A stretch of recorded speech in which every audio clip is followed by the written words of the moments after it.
আবৃত্তি করতেছি বরিশালী আঞ্চলিক কবিতা। কবিতার নাম কালপিট। বুদ্ধি যা খাড়াও টাড়াও মানু লইয়া খেলো, নাহা সিধা মানু পাইলে হাতে লইয়া বেলো। মিনমিন্যা কাঞ্চরা খালি বুদ্ধি বেসো, ছলে বলে কৌশলে মানু দেহি শেষো। তোরা যারা বুদ্ধি লইছ খাইছো যারা জুদা, কথে দেশ সারছে বাড়ি হইছে হুদা। মানের মাথায় নুন থইয়া বড়ই খাইয়া যাও, এই রকম হইরা কতদিন খাবি বেড়া ভাও। হেদিন শুনছি কারে বলে বুদ্ধি দেছো বেলে, হে বেড়া কেনু খাইছে এখন গেছে জেলে। জাগা জমি জেডু আনলে নেছে নিজে লেখিয়া, বেড়ারে তুই জানে মারলি নিজের চোহে দেখিয়া। লেয়া পড়া হেহ নাই হেইতি দাও শেষিয়া, আর একটু যদি হিকতি তুই খাইতি দেশ বেশিয়া। দাদু একদিন নালিশ দেছে তোর কথা কইয়া, তুই বলে সালিশি হরছ পরের কথা লইয়া। তুই একটা কালপিট এই গোষ্ঠীর মাঝে, শয়তানি বাদ দে থাক ভালো কাজে।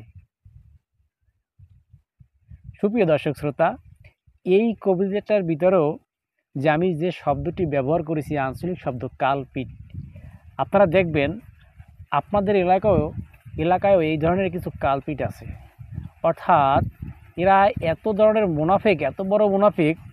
একটা মানুষ যখন অসহায় অবস্থায় পড়ে, দেখা যায় কারো জায়গা জমি সে নিজে ভালো বোঝে না, কাগজপাতি, কিন্তু ওই কালপিট যখন ওই ব্যক্তির পিছনে ঘোরে, দেখা যায় তার বংশ শেষ করে দেয়। এরকম অ্যাভেলেবেল ঘটনা আছে প্রত্যেকটা এলাকায়। তো আমি এই কবিতাটি লিখেছি সেই কালপিটদেরকে নিয়ে। ওরা আসলেই খুব ভয়ঙ্কর মানুষ। কিভাবে যে একটা ক্ষুধার্ত মানুষের পেটে লাথি মারে দেখা চোহে, এটা সহ্য করা যায় না। তো এরকম আমার নিজের চোখেও দেখা অনেক মানুষ আছে, আমি নাম বলবো না। তো আমি এই কালপিট যারা, এদেরকে নিয়ে এই কবিতাটি লিখেছি। তো শুধু একটু বিনোদন দেওয়ার জন্য, এবং আঞ্চলিক ভাষায় ভালো লাগে, কিন্তু বিষয়গুলি সত্য। আমরা সচেতন থাকব এই সকল কালপিট থেকে, যাতে আমরা দূরে থাকতে পারি। এগুলো আসলেই সমাজের জন্য খুবই ভয়ঙ্কর। এরা সমাজের ক্ষতি করে আসছে, মানুষের ক্ষতি করে আসছে, মানুষের দরদ বোঝে না, অন্যের ক্ষতি করে নিজের স্বার্থ হাসিল করার জন্য। সুপ্রিয় দর্শক শ্রোতা, আমি এই কবিতাটিতে এই মেসেজটি দিতে চেয়েছি, সকলেই সচেতন থাকবেন এই কালপিট লোক দ্বারা।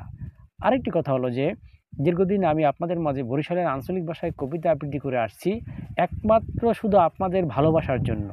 আমি আবারও চলে আসছি, নিয়মিত আপনাদের সামনে কবিতা নিয়ে হাজির হব, যাতে আপনারা একটু বিনোদন পান এবং আমারও ভালো লাগে।